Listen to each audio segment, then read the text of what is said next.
May reklamo na kagad kay Bolbol sa PBA. 50 points daw ang gagawin. Tara, kwentuhan!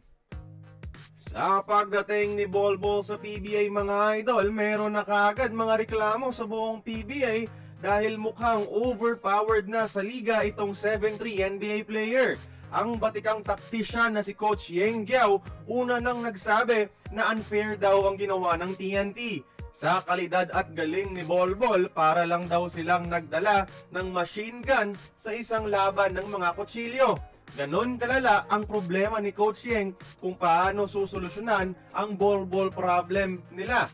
Sino ba naman ang makakabantay dito? May tangkad na 7'3, malagwardya pa, gumalaw.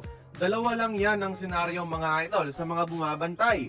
Either too small for Bolbol or too slow for Bolbol. Isang defensive mismatch talaga itong import ng TNT, pero si Chot Reyes, humble pa rin, no? Kung gusto daw mag-champion ni Bolbol ay dapat siyang makisama sa mga kakampi sa TNT.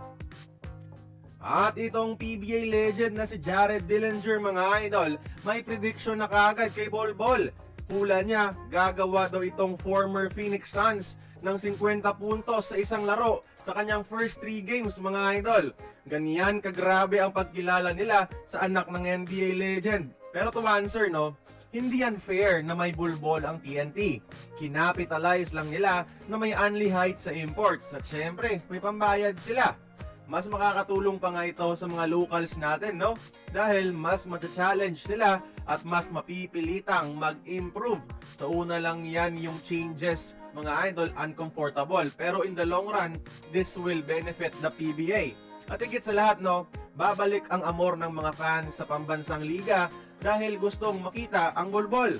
Kaya kayo mga idol, tingin nyo, ilan kaya ang i-average ni Bolbol sa PBA? Join the conversation, magkomento lamang sa ibaba.